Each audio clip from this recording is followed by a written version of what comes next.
Friends, আজকে চলে এসেছি তোমার লিপ কেয়ারের ভিডিও নিয়ে, শর্ট ভিডিও নিয়ে। এবং দেখতেই পাচ্ছ 3 রকমের লিপ কেয়ার আছে। তার মধ্যে হচ্ছে care shade aromatherapy lip jelly, এটা হচ্ছে স্ট্রবেরি উইথ শিয়া বাটার, এবং এটা হচ্ছে তোমার 10 ml এর একটা কোয়ান্টিটিতে আছে এবং প্রাইস 110 টাকা মতো।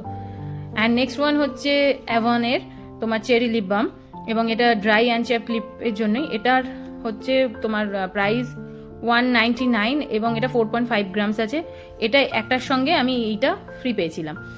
তো প্রথমেই চলে আসি অ্যারোমাথেরাপি লিপ জেলি, যেটা তোমার স্ট্রবেরি আছে।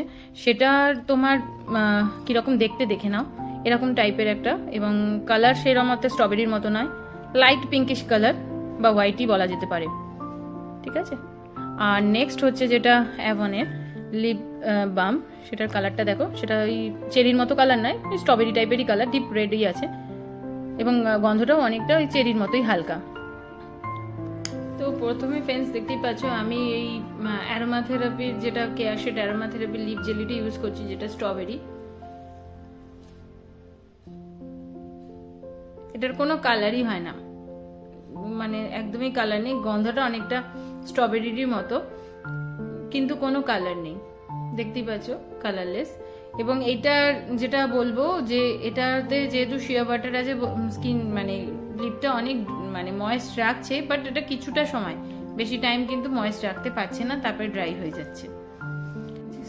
অ্যান্ড নেক্সট হচ্ছে তোমার অ্যাভনের চেরি লিপ বাম, এবং এটা আমি না 2-4 বছর আগে প্রচুর ব্যবহার করেছিলাম, এবং এটা দেখো ইউজ করার পর হালকা একটু পিঙ্কিশ আছে, খুব নয়, বাট এটা যখন আমি আগে ব্যবহার করতাম না, এটা অনেক ভালো মানে ময়েস্ট রাখতো। আমি যখন 2-3 বছর আগে এটা ইউজ করতাম, কালারও খুব ভালো আসতো, চেরির ময়েস্টও রাখতো, স্মেলটা হালকা চেরির মতো আছে।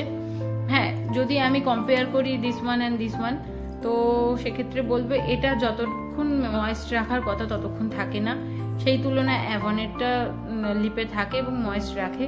হ্যাঁ, কোনো কালার আসে না, ঠিক কথাই, কিন্তু আগে যেরকম অ্যাভনের লিপ বাম ছিল সে থেকে ওর মানটা অনেক কমে গেছে। আগে মানে তুমি ইউজ করলে সেটা 2 ঘন্টা 3 ঘন্টা আরামসে তোমার লিপে থেকে যেত এবং যথেষ্ট সফট থাকতো, সেটা এখন আর থাকে না।